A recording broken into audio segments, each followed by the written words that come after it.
विद्यार्थी मित्रांनो, मराठीतला एक संपूर्ण महत्वाचा टॉपिक म्हणजे शब्दसमूहाबद्दल एक शब्द. यावर तुम्हाला प्रश्न पेपरमध्ये येऊ शकतात.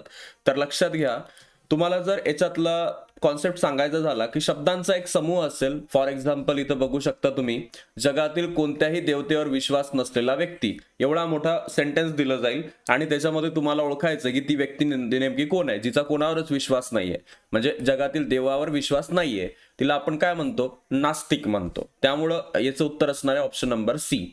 पुढचा जे आहे तो शब्द आहे थोड्या वेळासाठीच अस्तित्वात असणारी गोष्ट. जी गोष्ट खूप कमी वेळासाठी अस्तित्वात आहे तिला आपण काय म्हणतो, चिरंतन, म्हणजे खूप जास्त काळासाठी, अनंत, शाश्वत येणार नाही. क्षणभंगूर याचं उत्तर काय असेल, जी गोष्ट खूप कमी काळासाठी अस्तित्वात आहे तिला आपण म्हणतो क्षणभंगूर. त्यानंतर जे केवळ पाण्यातच राहतात, ओके, अशा प्राण्यांसाठी एक शब्द काय आहे, तर जलचर. बरोबर, पहिलंच बरोबर आहे, त्यामुळे जास्त विचार करायची गरजच नाही. जे जमिनीवर राहतात, त्यानंतर जे आकाशात राहतात, जे पाण्यामध्ये सागरात राहतात, तर अशा प्रकारे याचे क्वेश्चन्स आपण करू शकतो. संगीत वाद्य वाजवणारी व्यक्ती, वादक. त्यानंतर अजून पुढचा प्रश्न घेऊया. प्रत्येक वर्षी प्रसिद्ध होणारं प्रकाशन, दैनिक रोज येतं, मासिक महिन्याला येतं, वार्षिक वर्षाला येतं. त्यामुळे याचं उत्तर काय असणार आहे, ऑप्शन नंबर 3. साप्ताहिक हे हप्त्याला येत असतं 7 दिवसानंतर. प्रत्येक वर्षी प्रसिद्ध होणारं काय असणार आहे मग, वार्षिक. पुढचा जो प्रश्न आहे तो बघा. एखाद्याचे उपकार मानणारा व्यक्ती, त्याला आपण कृतज्ञ म्हणतो की कृतज्ञ म्हणतो, त्याला आपण म्हणतो कृतज्ञ. जो एखाद्याचे उपकार मानत असतो त्याला आपण म्हणतो कृतज्ञ, आणि जो मानत नाही तो असतो कृतज्ञ. पुढचा प्रश्न घ्या. जो ऐकू शकत नाही, बोलू शकत नाही, त्याला आपण काय म्हणतो, जो मूक बधिर आहे, जो बोलूही शकत नाही आणि ऐकूही शकत नाही. ऑप्शन नंबर 4 याचं उत्तर असणार आहे. त्यानंतर कोणाला कधीही न हरवता येणारा, म्हणजे याला कधीच आपण हरू शकत नाही, तो असतो अजिंक्य. Option number 1. त्यानंतर 2 आठवड्यांनी एकदा प्रसिद्ध जे होतं त्याला आपण म्हणतो 2 आठवड्यानंतर, म्हणजे 7 दिवस गेले आणि 7 दिवस गेले, 7 आणि 7 14, म्हणजे ऑलमोस्ट 15 दिवस गेले, म्हणजे पाक्षिक. जे 2 आठवड्यानंतर प्रकाशित होतं किंवा जे 15 दिवसानंतर प्रकाशित होतं त्याला आपण काय म्हणतो, पाक्षिक असं म्हणतो. त्यानंतरचा प्रश्न आहे, एखाद्याच्या उपकारांची जाणीव न ठेवणारा, जो एखाद्याच्या उपकाराची जाणीव ठेवत नाही त्याला आपण म्हणतो कृतघ्न. घ्न, कृतज्ञ चांगला होता, हा घ जागला तर समजून जायचा वाईट आहे, घन लागला का समजून जायचा वाईट माणूस आहे, उपकाराची जाणीव ठेवत नाही.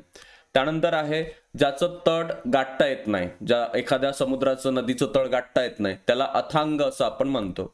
तर याचं उत्तर असेल ऑप्शन नंबर 1, अथांग. पुढचा प्रश्न आहे, प्रत्येक दिवशी प्रकाशित होणारं वृत्तपत्र, जे प्रत्येक दिवशी येतं त्याला आपण काय म्हणू शकतो, त्याला आपण म्हणतो दैनिक. ठीक आहे, ज्यामुळे जी गोष्ट दररोज येते त्या गोष्टीला आपण काय म्हणतो, दैनिक असं म्हणतो, आणि त्यामुळे याचं उत्तर ऑप्शन नंबर सी जे आहे ते अगदी बरोबर आहे. त्यानंतर जमिनीवर राहणारे प्राणी, जे जमिनीवर राहतात ते जलचर, नभचर, स्थलचर नसतात, त्यांना भूचर असं आपण म्हणतो, आणि पहिलंच याच्यामधलं जे आहे ते अगदी बरोबर आहे. त्यानंतर ज्याला एकही शत्रू नाही अशा व्यक्तीसाठी कोणता शब्द आहे, ज्याला एकही शत्रू नाहीये. ठीक आहे, आपण म्हणू शकतो की ज्याला कोणीच हरवू शकत नाही किंवा ज्याला एकही शत्रू नाही. कुठं गेलं ते आपलं, अजात शत्रू. ठीक आहे, ऑप्शन नंबर 3 याचं उत्तर असेल अजात शत्रू. पुढचा प्रश्न आहे, कविता करणारी व्यक्ती काय असते, लेखक, शायर, कवी की कवयित्री. तर त्याचं उत्तर यांनी दिलेलं आहे कवी, कारण आपल्याला करणारी व्यक्ती म्हटलेलं आहे, त्यात मेल आहे फिमेल आहे नाही सांगितलं, फिमेल असली असती तर कवयित्री केलं असतं. पुढचं आहे, भाषण देणारी व्यक्ती ते कोण असते, वक्ता असते. याचं उत्तर असेल ऑप्शन नंबर 1. तसंच दर महिन्याला जे प्रसिद्ध होतं त्याला आपण मासिक असं म्हणतो. त्यानंतर याच्यामध्ये अजून काही प्रश्न आहेत, जसं आपण पाहू शकतो. पुढचा जो प्रश्न आहे आपला, भाषण ऐकणारी व्यक्ती ती असते श्रोता, जी ऐकत असते ती श्रोता आणि देत असते वक्ता. पुढचा प्रश्न आहे, साप्ताहिक आणि मासिक यामधली जी वेळ असते तिला काय म्हणतात. साप्ताहिक आणि मासिक यामधली प्रकाशनाची वेळ तिला आपण म्हणतो, साप्ताहिक मासिक दरम्यानचा जो काळ असतो त्याला आपण नाव दिलेलं आहे पाक्षिक. ओके, आणि ते पाक्षिक जे आहे यामध्ये साप्ताहिक आणि मासिकातला एक महत्वाचा दरम्यानचा टप्पा आहे. 15 दिवसांच्या नंतर जे प्रकाशित होतं त्याला आपण पाक्षिक असं म्हणतो. आता हे काही पाहिले, याची एक लिस्ट तुम्हाला मिळेलच, पुढं याचा पार्ट 2 होईल.